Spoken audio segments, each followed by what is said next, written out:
New Steelers linebacker Markus Golden spoke in the locker room after Tuesday's OTAs. We'll talk about what he said and how the Steelers defense puts together a strong season this year. All here and more on the Locked On Steelers podcast. I'm your host, Chris Carter, here with Alan Saunders. Let's get into it.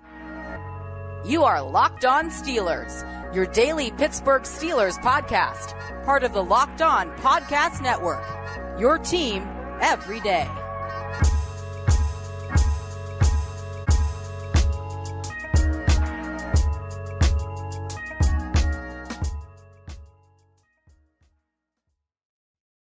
Hello and welcome to the Locked On Steelers podcast. I'm your host, Chris Carter, bringing you your daily dose of all things on the Pittsburgh Steelers. As always, you can find this show on your favorite podcasting app and on YouTube. Like this video if you enjoyed on YouTube. Subscribe to this YouTube channel to get all of your daily Monday through Friday episodes, as well as all of our bonus content. We thank you for making the Locked On Steelers podcast your first listen every day, because we're your team every day. And we're joined again by our friend Alan Saunders over at SteelersNow.com.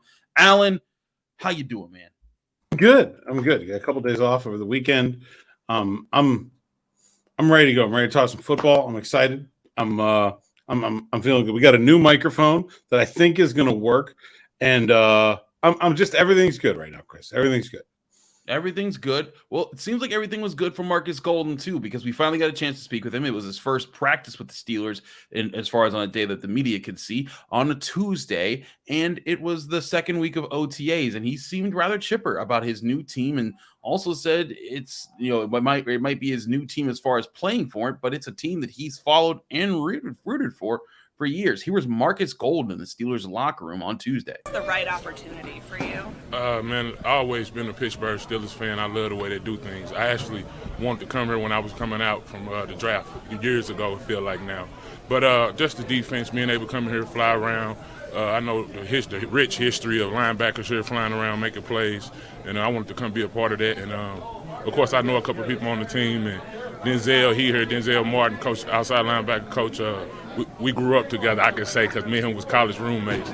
So it felt good to be able to reunite with him. Did you have a relationship with Mike Tomlin coming out of the draft? Did you meet him in the process? Yes, I did. I actually got to have dinner with him back at Mizzou when he came and visited for Pro Day. So, and we kept in contact a little bit. Every time we played each other, I say what's up to him or something, or tell Denzel to tell him I said what's up. So I'm happy to be here with him. How much can you help this defense? I can do whatever, any way the team want me to help. I can help a lot of ways. Whatever I need to come here and do, whatever the coaches need me to do, I'm going to come here and be a part of that and help and add to that and be able to help the team win. How much does it help having a guy like TJ and Alex out there, too? Yeah, that's a lot, man. Those guys, man, you get to watch guys playing in the NFL. We play the same team, so I watch those guys a lot, man. They some dogs, and I fit right in with that, man. I fit right into the D-line room, and I'm going to be ready to get out there and hunt with them. So Markus Golden seeming very excited on a number of levels. One, he always liked the Steelers. He later talked about James Harrison, Mark Woodley, and all those guys, and how that was a group that he grew to root for with the team. But then also just how he appreciated them during the draft process. Yet again, another example of Mike Tomlin and the Steelers front office doing their due diligence of talking to players, even if they don't get them, and setting good tones with them. And now here they are many years later for when Markus Golden came out in the draft. I believe he was the second round pick for the Cardinals. And then in years later saying, hey, I'm down to join the Steelers. He also talked about how he was excited to play with TJ Watt and excited to play with Alex Highsmith, and even brought up, bringing back in Patrick Peterson, the fact that they used to be teammates. And, you heard Denzel Martin's there. But it goes into something that I think we've talked a lot about this offseason, Alan, and that's all the puzzle pieces that they're putting together, especially on the defensive side of the ball. They're changing a bunch of starters. Their linebackers are going to be new. They needed a new third edge rusher. Terrell Edmonds is gone, so they need a new safety. Their cornerback room's going to look different. But it seems like they're finding guys, at least how they're talking to us, guys that look like they could be good fits for who they are. And it seems like also Markus Golden, at least from what we talked to him, is perfectly fine with being the third guy. Yeah, well, I mean, I think it's a little bit different situation. Everybody kind of compares it to the Melvin Ingram, situation. Highsmith is now sort of established as a guy. I mean, he had 14 and a half sacks this year. Nobody thinks that he's not going to be the starter. He wasn't not going to be the starter then, but apparently Melvin Ingram didn't have that in his mind. I think it's clear what Markus Golden was signing up for. I think when you look at his results the last year, especially, he probably wasn't going to get an offer to be a lot more than that. Maybe he could have been in a number 3 with a team with a little bit less settled situation at 1 and 2, but it's not like someone was going to go hand him a starter after some pretty pedestrian numbers last year, 2.5 sacks, right? I think this is a good fit for everyone. I think what Markus Golden does well fits really well with what the Steelers needed out of that position. And he seems like a guy that's happy to be here. And to me, those are kind of the big boxes you got to check when you're looking for a rotational player, a backup, or a number 3 outside linebacker. I'm right with you there. This is a guy that fits that. I think that role not only as a talent wise, but also wants and needs wise. The stage of his career that he's in. Melvin Ingram, I think, was in the place where he wanted to be able to show everyone that, hey, I'm still a starter in the NFL. Markus Golden, I think you hear it. He's okay with that role. Like you said, Alex Highsmith back then was a second-year player who people were hoping would evolve into the player that he is now. And like you said, now he is that established player. There's not a guy coming in thinking, oh yeah, I'm just going to be able to bump him out of his spot. And who knows? Maybe it was because, as I recall, Melvin Ingram said all the right things leading into before he ended up kind of forcing his way out of Pittsburgh. So this could all change in a few months like it did back then. But I get the impression it won't. But even if it doesn't, I think the Steelers was, finding Markus Golden the right kind of fit to get some depth there. They have found a lot of depth in a lot of places, and the big question now, Alan, is have they done their due diligence so far as filling in the holes that were on this defense that you were looking at when this offseason process began? I think they've done a really nice job of it. I think Golden really brings a lot to the table that they didn't have. Right, he's an experienced edge rusher. If you look at the other options they have there, 2 guys I really like in Nick Herbig and DeMarvin Leal, but neither of them are really entrenched in that position. We're not really sure what's going to happen with them going forward. Markus Golden has played outside linebacker in a 3-4 defense last year that's very similar to Pittsburgh's defense, and will do that again this year and move in very smoothly. He's pretty good against the run. We've talked about the low sack totals, but if you look at the pass rush win rate, he was beating his guy. Pass rush is a team game, right? You got to have more than one player that a team is afraid of. I don't think Jay Sanders is a guy that was really putting fear into teams on the other side of him. Obviously, they had to deal with J.J. Watt, but that's more of an internal thing, in the inside of the line. Mm-hmm. And I don't think Arizona's secondary was good enough to get the quarterback to hold on to the ball long enough to have to deal with some things. So, I think their whole kind of defense was falling apart on a number of different levels. And so I think Golden is really an opportunity to be a kind of diamond in the rough guy for the Steelers. I could see him getting, 8, maybe even closing in on double-digit sacks. Like, that really wouldn't surprise me. I think he could have a really good year. Could be a bounce-back year for his career. He's getting up there, but he's 31. He could get one more good contract if he has a solid year from this. And so I think it makes a lot of sense for both sides. And that experience just gives them a guy that if we go down the road where we see another TJ Watt injury or there's a Highsmith injury, one of those guys has to miss extended time.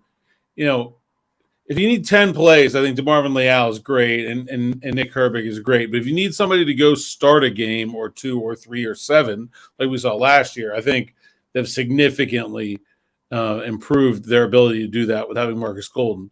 Do they fill every hole? I mean, down to the tiny bits? No. I mean, there's still lots I'm not real sure about as we sit here, started June. But I think they did a really nice job of taking care of the big pieces. I agree with that. They took care of the big pieces, but can they take care of the big teams? We'll talk about that more in the next segment here on the Locked On Steelers podcast. I'm your host, Chris Carter. But first, I want to talk to you guys about our great sponsors at Built Bar. Built Bar is, of course, the #1 protein bar in America. If you haven't tried it, you need to get on it right now because Built Bar is going to be the protein bar that gets you all of the taste but gets rid of the fat and the calories if you're trying to stay on a good diet. And that's what Built Bars come in special because they're covered in 100% real chocolate and they can come packed in all these different flavors: churro, peanut butter brownie, double chocolate, brownie batter, all these cookies and cream, all these different flavors available to you from Built Bar. And you can get them, again, when you're getting them, you're getting 130 calories and 4 grams of sugar, but packing 17 grams of protein. Those are extremely low numbers on the bad stuff and really high numbers on the good stuff. Get you some Built Bars right now. You can go to Built.com, or you can go to your local Walmart and Sam's Club and pick some up right at the store. If you go to Walmart, go to the pharmacy section, look for 4-bar boxes of Built Bars with flavors of cookies and cream, double chocolate, and coconut puffs. Or if you go to Sam's Club, you can grab 13-bar boxes with flavors like brownie batter and churro. Trust me, when you try Built Bars, you'll be thanking me later, because Built Bars are the best protein bars in America.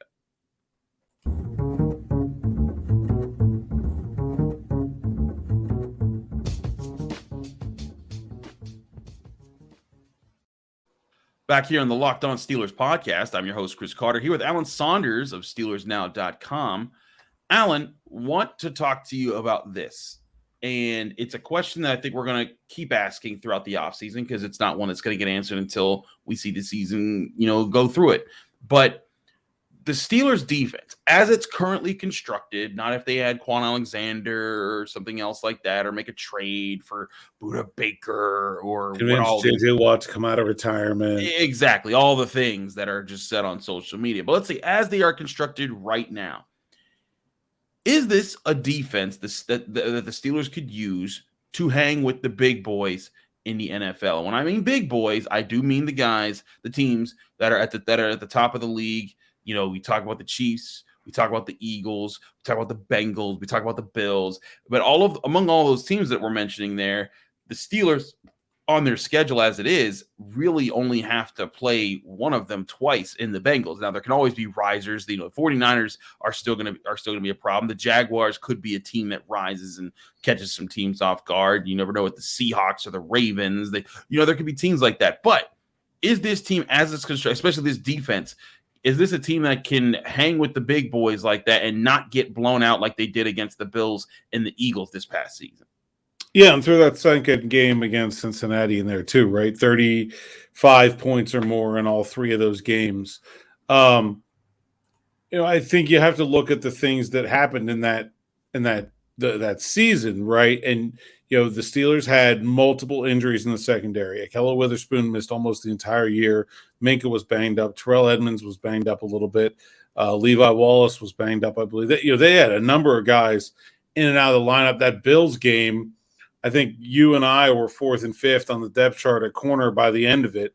And of course, no TJ Watt. So, man, I'd really like to see how that 2022 defense would have been able to hang with those big boys if we actually got to see the 2022 defense, as we would have been talking about it at the beginning of June, actually go do it. I think they've gotten better. Injuries will be the thing that we won't know, and we won't even know that until we see how this team goes at the beginning of the season. I'm still. There's still some places I'm not real sure about. I'm not real sure about their slot cornerback ability.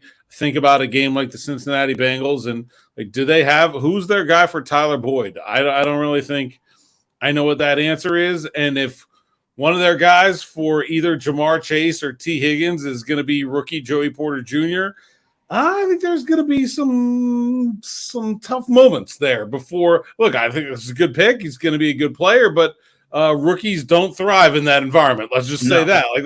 That's not where I want any of them, let alone, a second round pick. That's probably going to be a tough deal. And so are they the best defense? No. Can they give their team a chance to win every game? Yeah, probably. There's going to be some games where they need that second Cincinnati game is a really good example. The Steelers lose that game 30-37. That's the only game all year they scored 30 points. They needed to. They're gonna need you can't hold every team to 25 points. That's not going to happen. There's going to be some games where the defense is going to need some help. That might be one of them. I think they've gotten a lot better. I think they've very specifically, if you kind of look back at some of those other games, maybe not those 3 that I just mentioned, but some of the other games that they lost, like that Ravens game at home. and the Patriots game where they really struggled to stop the run late in those games to give their offense a chance to get back on the field. I think they really fixed those games. It feels like they went out and fixed those problems and said, okay, here's how we're going to new nose tackle with Keeanu Benton, increased depth at outside linebacker, completely changing the inside linebacker room, bringing in a safety in Keanu O'Neal, who's a run-stopping specialist, giant 6'3" cornerback to put on the outside. Feels like those problems are solved. Do I like him against the Chiefs and the Bills? No, I don't like anybody against the Chiefs and the Bills. Right. Let's see how they do when they roll the ball out, though.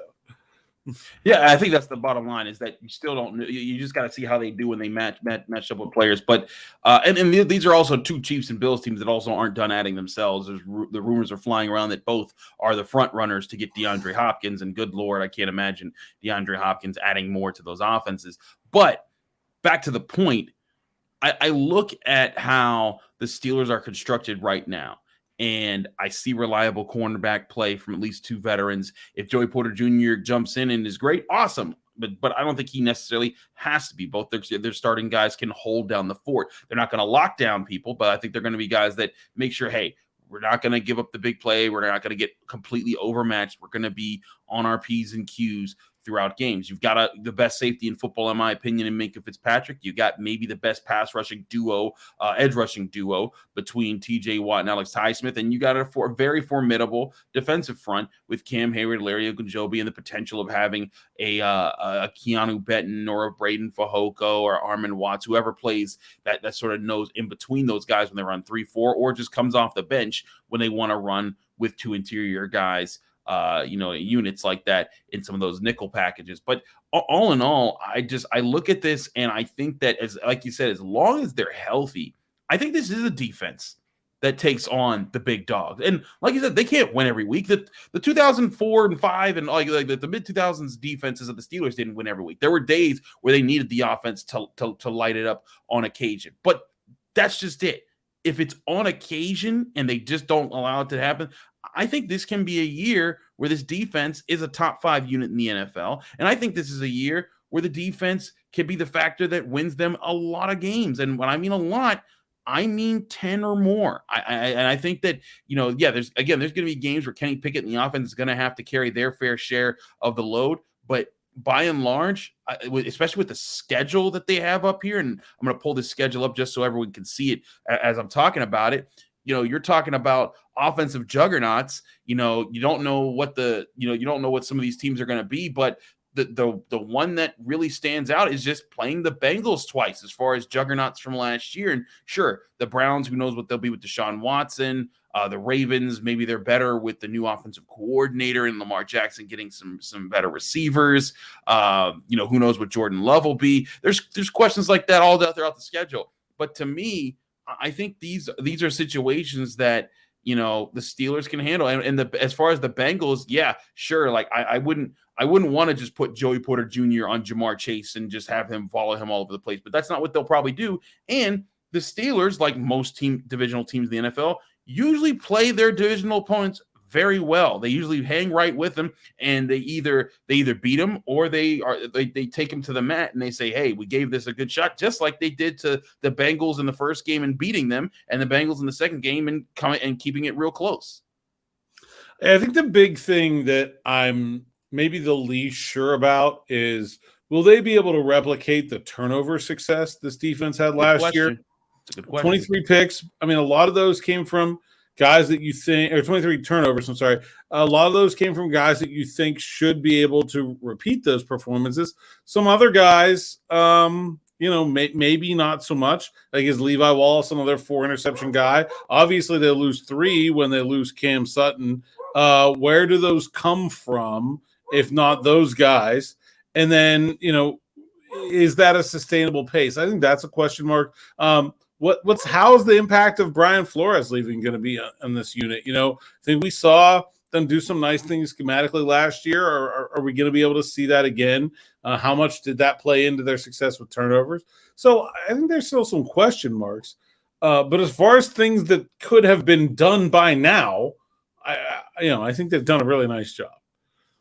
I hear you on that. I want to talk to you about some of the guys that maybe people aren't talking about who could take steps up on this defense this year. We'll talk about that in just a minute here on the Locked On Steelers podcast. I'm your host, Chris Carter, here with Alan Saunders. We'll be right back right after this.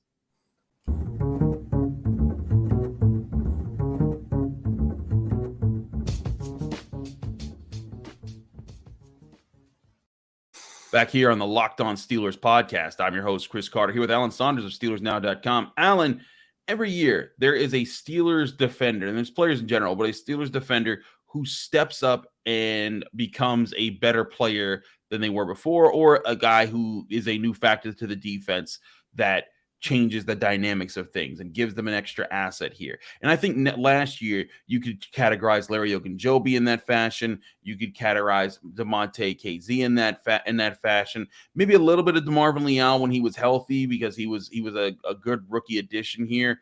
But who do you think are the better bets to rise as far as players, young or old, who will change the dynamics of the defense and maybe be part of the factors? I don't think that any of these new guys will be the biggest factors with the stars that are on the defense already, but maybe be some significant factors in them being one of the better defenses in the NFL. I think as far as like a guy that was on the team last year that has more to give than we saw, a guy you just mentioned, Larry Ogunjobi. I thought he was pretty good last year. I don't think Larry had a bad year.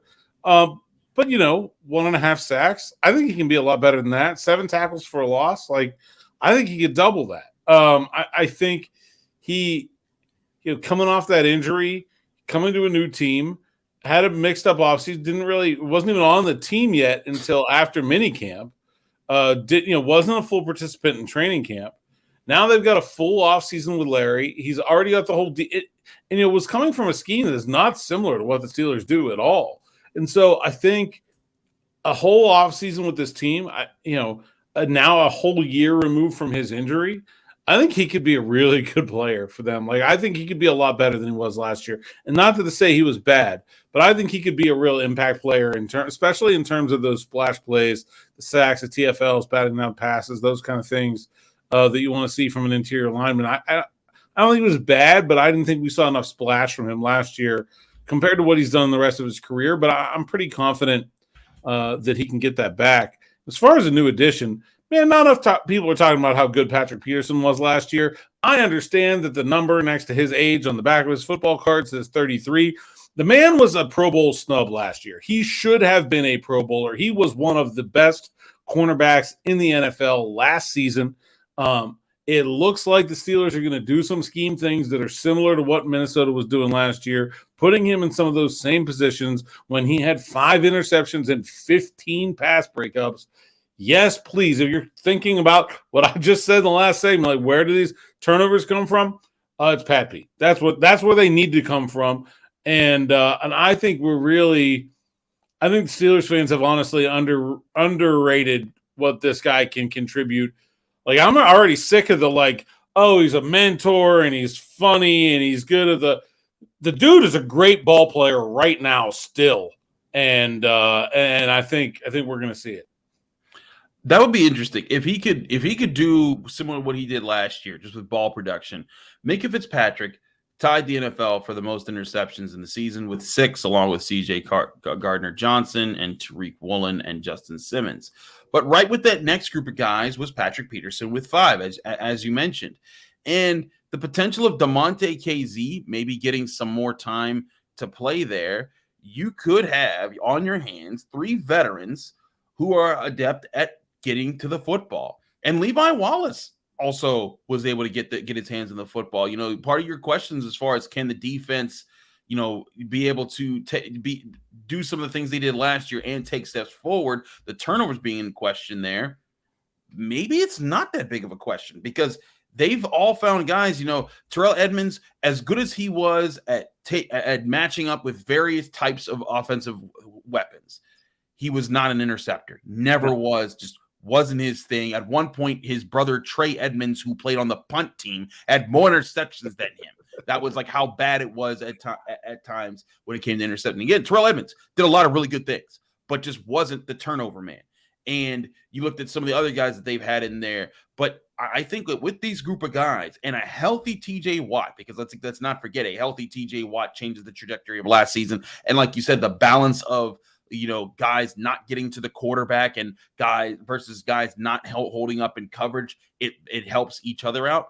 I think this could be a great blend of turnover creators in the secondary and turnover creators at the line of scrimmage that could make this defense one of the most dynamic in the NFL. And back to my point in the second segment, could make them a factor to hang with some of the big boys if they're creating those turnovers in the big games. Yeah, I mean, I think the turnovers will be big. And that's how they're going to have – but that's how you have to defend guys like Allen and Burrow and Mahomes. Like, you can't stop them from doing their job. You have to turn them over, at least some. And I think they've done pretty good. Like I said, I like the personnel that they've put in the places to be able to do those jobs. The question will be just does it all fit together and does it work? Does the pass rush get there often enough that they can those ball happy defensive backs can take advantage? Does the run defense play well enough that they get teams in uncomfortable down and distances where then the pass rush and do we see a schematic defense that looks as good as the one we saw last year with Brian Flores involved? Still some question marks out there, but man, I mean, I think the personnel is a really good fit so far. I think so too. I'll give you two guys who I think could be huge step ups this year for the Steelers as far as helping them and guys who could rise on the defensive side of the ball. And they're both at the same position. DeMarvin Leal and Keeanu Benton. I think there's not going to have to be a lot of pressure on these guys to be creators in the turnover department because I think everyone else is going to be doing that. But if these guys stick to their jobs and are solid fillers, they help against the run and occasionally get after the passer, and they bring that kind of depth so that Larry Ogunjobi and Cam Hayward can come off the field and you're not stressing and thinking like, oh, crap, if they run right at it, it's over because that has happened to the Steelers in recent past. I think that could be a huge key to making this defense truly dangerous because if an offensive line is, usually the offensive line is the group that's doing the beating up because they're the group that's out there. They dictate the pace of the game. They're pushing you around, and then the defense is tired by the late in game. But if you have a great rotation of guys who can come in and not all of them be elite, but some of them be above average to back up the elite guy, which is what I think could happen with the Steelers defensive front. I think you have yourself a situation where the Steelers are the defensive front that's beating up opposing offensive lines, wearing them down, making them tired. And then in the fourth quarter, when games are at the most, needing to be grabbed, I think that's when you can see a more rested Cam Hayward and Larry Ogunjobi and TJ Watt and Alex Highsmith coming in, getting after guys, and that being some of the biggest factors in the games this season. I like their depth. I think there aren't too many guys. Maybe inside linebackers, like one spot where maybe they could add another guy. Slot corner maybe is the spot they could add another guy. But man, I do like their depth. I like their rotation guys, and I like the idea that they could be a defense that can go pretty deep into games and rotate personnel and go deep into a season. We got an early bye week. They're going to need to be able to keep guys fresh through that long run from week 7 to 17. And so I think they're pretty well positioned to do that stuff, man. I really do. I think they're in good shape. I think they could be in really good shape too. Depth, starters, veteran experience, and young hopeful guys who I think could take a steps up. Lots of good things here on the defense. He's Alan Saunders of SteelersNow.com. Alan, we always thank you for coming on the show and sharing your insights and perspectives. Let people know they can find you, follow you, get more of your work.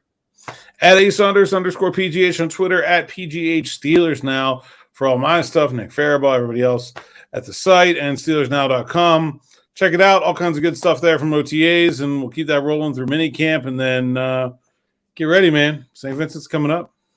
Absolutely. It's crazy to think, but June is literally tomorrow. And after June comes July, and at the end of July, come St. Vincent College and the start of Steelers training camp. Thank you, Alan, again for joining me here on the Locked On Steelers podcast. I'm your host, Chris Carter. Thank you all for joining us here in the Locked On Steelers podcast, whether you listen to us on your favorite podcasting app or you watch this on YouTube. Like this video if you enjoyed it. Subscribe to this channel to get all of your daily updates and daily episodes on your Pittsburgh Steelers. I'll be back tomorrow with a Thursday episode on the Locked On Steelers podcast. We plan to have Noah Strackbine on. Should be a fun one after another day of OTAs. We'll see you then right here on the Locked On Steelers podcast.